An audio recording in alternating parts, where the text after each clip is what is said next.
السلام عليكم ورحمة الله تعالى وبركاته. أنا idin salaamay khiyaarta dhammaantiisa aad u dhantihiin meel kastood kala joogtaan dunida daafaheeda halkaad igala socotaan waa janalka ladan cabdow fadlan dhegeystow haddii aad igu cusub tahay isku day inaad janalka inoo subscribe gareyso gambalelkana on ka dhigato si uu kuu soo gaaro muuqaal kasta oon soo sheer garayno biidnillaah. haddii aad nala joogtay waad ku mahadsan tahay ila joogistaada qiimeyntaada quruxda badan. fadlan commentiga waa ii muhiim waayo waa dhiirigelin like-ta waayo waxay iga caawinaysaa inuu janalkayga sare u kaco. Subscribe-tana waa ii muhiim. Isku day inaad garab istaagto khayrkana ila faafiso. Markasta waxaan kusoo gudbiyaa meeshaan waxyaabo muhiim ah noloshaadana wax ka bedeli doonto.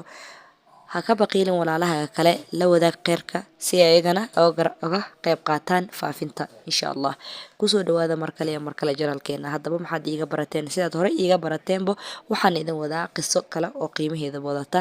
Fadlan ha ilaawin markasto insha Allah waa iga codsi la wadaag walaalaha kale qisooyinka muhiimka adigana sii sheer gareyso qof salaadiisa ilowsan in uu ku baraarugo uu salaada bilaabo adigana ajar sidaas lagaaga qoro insha Allah. Soo dhawow mar kale iyo mar kale qisadeena ayaan gudaha u galeynaa. Qisadeeni sida tan ayay ku bilaabanaysaa. Waxaa jiray wiil dhalinyar ah oo jooga wadamadaas qurbaha ama wadamada shisheeye. Wiilka yar waxa uu dhiganayay jaamacad. Run ahaantii wuxuu ahaa dhalinyar shahwaadkiisii raacay salaada Ilaahay ka tagay mar uu ku jeedo adduunkiisa iyo mar uu ku jeedo in uu video iyo waxyaabo iska duubo ayuu ka dhigay noloshiisa dhan. hal mar xataa inta uu jiro noloshiisa ma uusan sujuudin. waxaa dhacday maalin maalmaha ka mid ah asagoo joogo meeshiisii waxbarashada oo iska baashaalayo oo sidii caadada u ahaydba noloshiisii xumeed iskaga jiro ayuu istaaga ka dhacay. wuxuu isku daray qayli cabaad yacni ha idilina uma laabanayo ha yeelina war ha idilina ayuu ku cabaadayaa. haddaan tukanayaa haddaan saan yeelayaa yacni wuu qaylinayaa. qaylidiisa qof bini'aadan oo damiir leh ma taagnaan karo. ambalaas ayaa loogu wacay. waxaa lagu riday ambalaastii isbitaalkii ayaa loo qaaday. qofkan la qaadayo ma aha qof dhiig ka socdo ma aha qof yacni wax kala haysto waa nin xayi ah kaliya wuu cabaadaya wuu qaylinaya. maxaa la dhahayay isbitaalka ayaa la keenay. wuxuu dhahay qisadan wiilkii ka hadlayay ama ka sheekeynayay wuxuu dhahay aniga isbitaalka ayaan joogay waxaan waday oo dhahay qolo ayaan waday oo operation loo waday.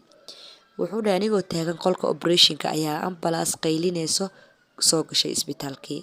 isla markiiba beeshinkii ayaa laga soo dejiyey ama qofkii bukaanka ahaa yacni ayaa la soo dejiyey isbitaalka ee gudaha loo soo geliyey. ninka sida uu qaylinayo waa la reebaya dhulka ayaa lagu reebaya. wuxuu rabaa dadka inuu ka farabaxsado. wuxuu ku cadaarayaa ama uu ku celcelinayaa uma laabanayo mar dambo ma yeelaya haddaan tukanayaa haddaan yeelayaa yacni erayo run ahaantii markaa maqasho qalbiga ku xanuunaya ayuu ku celcelinay. dhakhaatiirtii wuxuu dhahay aniga ima arkayaan waayo waxay igu ilooween buuqa ka dhacaya meesha iyo bukaankan sidii yacni qof aanan meel laga haynin qof aan jirkiisa dhaawac lahayn haddana sidaas u cabaadayo si loo daaweeyo ayaa la kasi laayahay. sidaas ayay ku ilooween waayo mashquulkoodii kale ayay gudaha u galeen. ninkan ayayba tabar u laayihiin. dhakhaatiirtii si kasta ayay yeeleen way aamusiin waayeen qaylidiisa. waxay isku dayeen inay suuxiyaan. waxay soo qaateen cirbad suuxisa ah. cirbadii markii loo soo dhaweeyay ninkii intuu iska faramaroojiyo ayuu kor u boodaa dhulka ayuu ku dhacaa. markaas dhakhaatiirtii way ayaabeen. aniga wuxuu dhahay meesha ayaan taaganay indhaha ayaa cadaynaya. wuxuu dhahay run ahaantii qisadan markii aan arkay indhahayga aan ku arkay ma seexdo ayuu dhahay markasto ninkii ayaa isoo hormarayo ayuu dhahay markasto. calaa kulli xaal kor ayuu u boodaa dhulka ayuu ku dhacaa. cirbadii si loogu duro ayaa la waayay. ninkii waxaa ka soo burqaday dhiig meel uu ka imaaday aan la aqoonin.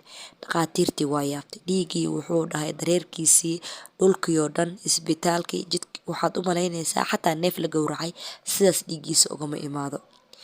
annaga wuxuu dhahay indha cadeys. dhakhaatiirtii waa yaaban tahay. wuxuu leeyahay ninkii wuxuu ku qaylinayaa wallaahi masaajid ayaa ku yaala jaamacadda ayaan hadda markaan taga ku tukanayaa iska keen fasaxa maanta keli idaaya war hal jaanis isiiya wax aan la arkin ayaa dilaayo.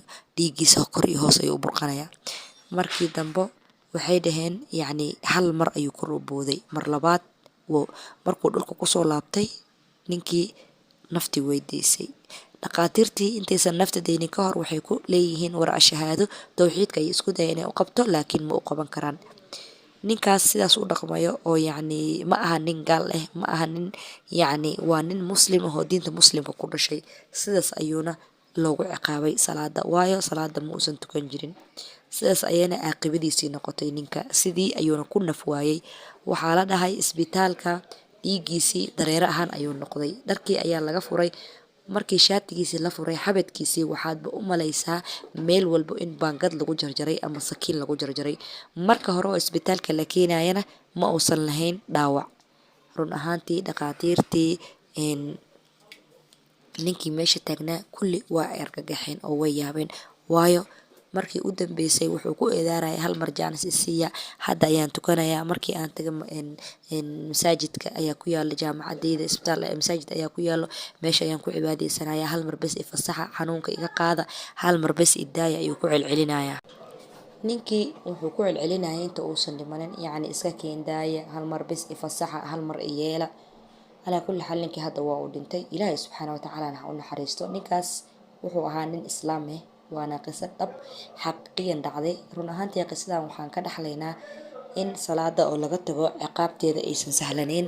Adduunka ayaa ninkaas sidaas loogu ciqaabay, ka waran markuu uu qabriga galo sidee loo ciqaabi doonaa. Nafteeda iyo naftaadaba waxaan ku dardaarmayaa salaada in aan tukanno, ilaahayna ha naga dhigo kuwa salaada ilaaliya, ilaahayna ha inoo fududeeyo acmaasha wanaagsan. Walaalahayga ha kala baqina walaalka, waxaa laga yaabaa qisadan inay gaarto qof aanan tukan jirin inuu ku cibro qaato oo salaadii uu bilaabo.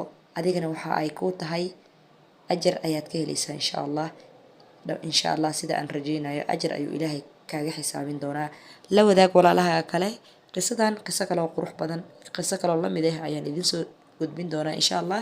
Sida caadada idin ahayd channelkan waa channel lagu kala faa'iideysto, idinkana ha ka baqiyina walaalihiina kale. Fadlan isku day inaad channelka support garayso.